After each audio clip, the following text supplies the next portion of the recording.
From this evening, I must give the British people a very simple instruction. You must stay at home. Because the critical thing we must do to stop the disease spreading between households. That is why people will only be allowed to leave their home for the following very limited purposes. Shopping for basic necessities as infrequently as possible. One form of exercise a day, for example, a run, walk or cycle, alone or with members of your household. Any medical need to provide care or to help a vulnerable person, and travelling to and from work, but only where this is absolutely necessary and cannot be done from home. That's all.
I'm with Ivan Spivey, who is the chairman of Syston Town Cricket Club. And I'm just wondering, Ivan, what's this Walkathon event been like for you as the chairman? I think it's been a fantastic boost for us. Big thanks to Andy Wollaston and Scott Cooper for organising it, but it's given us a real sense of community, and also it's raised some much needed funds for the club. Everybody's got involved, lots and lots of members, and even myself. But even my dog got bored with walking around 100 laps. I think when 100 laps was announced, then we didn't realise how far it was, and then one of the lads looked at it on his phone and calculated it, and I think it's 25.5 miles. Oh no! So people have done it in stages or in full kit, etc., etc. So it's been a fantastic effort from everybody, and it's good just to respect the social distancing rules, but getting everybody involved, and it's been tremendous, and I'm really pleased. And yeah, good news all round, isn't it? It is. It's been fantastic, because these are the strangest of times.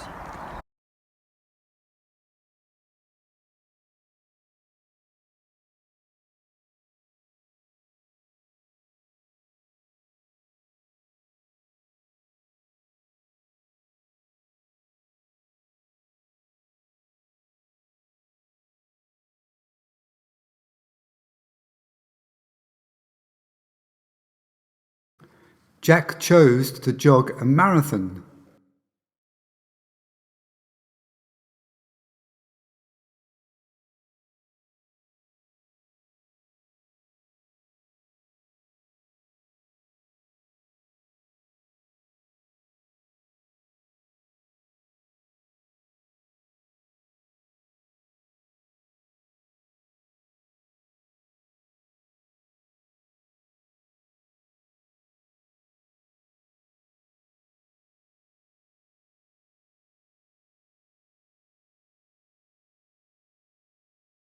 The Walkathon even got a mention on the popular BBC podcast Tailenders, a programme which features none other than Jimmy Anderson. They got it slightly wrong, but it was good to hear. Have a listen. Syston Cricket Club are doing a charity walkathon around their gardens. Go well. Cheers. Dave got many congratulations on Facebook.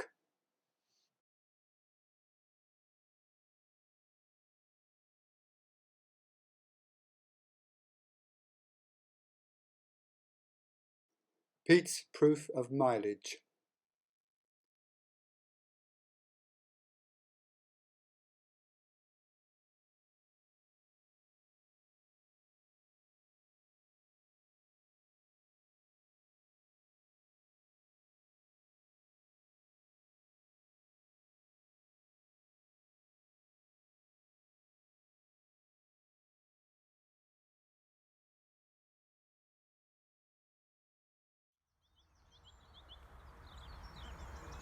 I'm with Kenny Cooper, who's one of the people that really keeps this ground looking so nice, really. It's May the 9th today, so we're into another weekend of the so-called lockdown.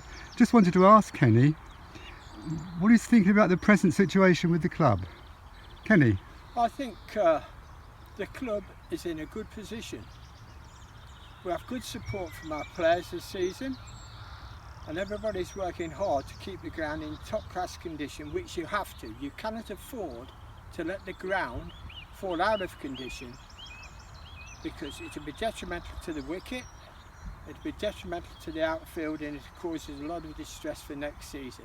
Hopefully I say, we might get a few friendly games in August, September time. Good, I don't good. hold much hope for the league this year. And what are you doing at the moment with the ground? Just keeping the length of the pitch lines in order, always important. And then probably next week, the week after, I'll cut a few pitches down for possible playing on, as I said earlier, later on in the year. Good, We live in hope. good. And you're keeping well? Extremely well, thank you, Les. Good. Well, it's good to see Kenny at the ground. There's a few others here that are helping. Scott, for example, his son. And then today it's the turn of Paddy Oatman walking around the ground for the Walkathon.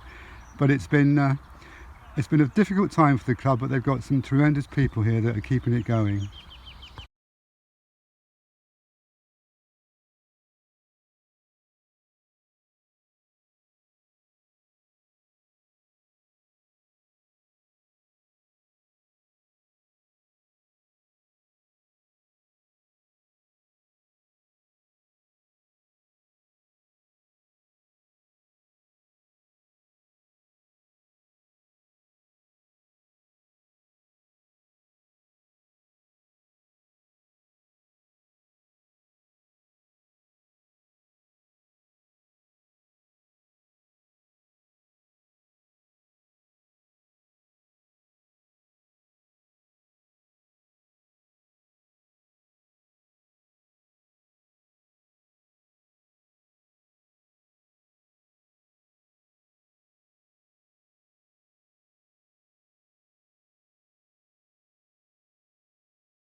It's May the 16th and it should be Barrow here playing the first this afternoon, but instead it's the second weekend of the Walkathon, and I'm pleased I've got with me the two organisers behind this event.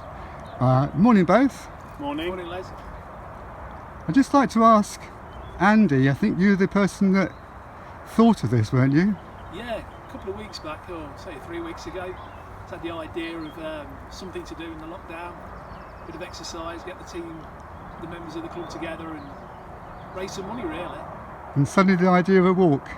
Yeah, so an idea of walking 100 laps around the cricket pitch, which seemed quite easy at the time. Yes. So I mentioned it to Scott and he said, yeah, we'll give it a go, and here we are. Great, and what about your role, Scott? Organiser?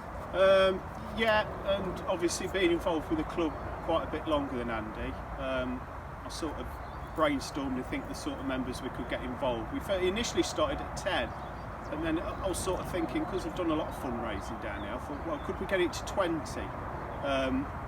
to make it a bit more exciting? And we just thought it'd be a 2-hour walk or a stroll around the ground, and then people started working out distances, and it equated to something just short of a 25-mile walk. Oh my goodness.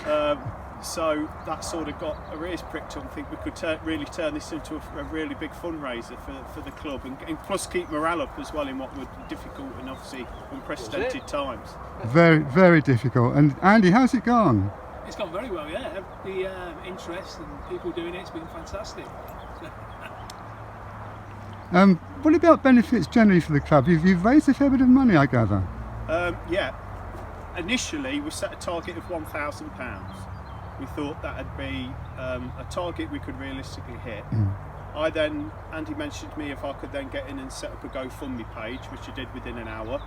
I checked the guidelines. Obviously, we're privately owned ground. We could allocate people days, as I said, so it was a safe environment, and we could reassure members who wanted to get involved. And I think then it just started escalating. I remember the first donation, the first morning, it was like our little baby, and we would check in every 5 minutes for a donation. It was Jack Blackwell, all the way from New Zealand, donated £5. Brilliant. And it got the ball rolling. So we set 1,000, and then we broke the 1,000, and then we were saying we think we could hit 2,000. More people got involved, and I think in the end we've had 23 walkers, and we've worked out roughly anywhere between about 550 and 600 miles have been walked for the club, raising, we hope, to hit £3,000 as well today, which would be absolutely unbelievable. And I gather that a local charity might benefit? Yeah, as soon as we got into bigger amounts, and obviously we're in these unprecedented times, as I said to Andy, says it shouldn't really be about us. We had an amount of money that could help the club financially, help pay our costs while the season was suspended. So we thought, what's being challenged? Mental health.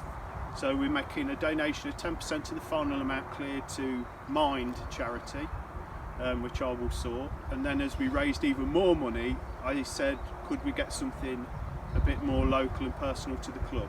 So we are going to make a donation of £150 to Supporting Connections, which is the small business of the late Tony Howlett, who sadly missed and did a lot for the club, and the family is still involved with the club, and that will be used to purchase forms of sporting equipment. They help adults with various disabilities and complex needs. So excellent. We've been able to help a lot, I think. Brilliant. So fantastic. Yeah. Any last thoughts from you, Andy, as the creator? It's been a great success. It's been good fun working with Scott and raising the funds. It's been, I think it's been a good team club bonding exercise as well, which I never expected. People have really enjoyed it on the social media. It's just been a great experience, yeah. Yeah, it's been a terrific thing to watch, actually. So well done, and let's hope that the club get back to normal sometime later in the summer, maybe. Let's hope so. Let's hope. Yeah, fingers crossed. Yeah. So many thanks. Cheers, Les.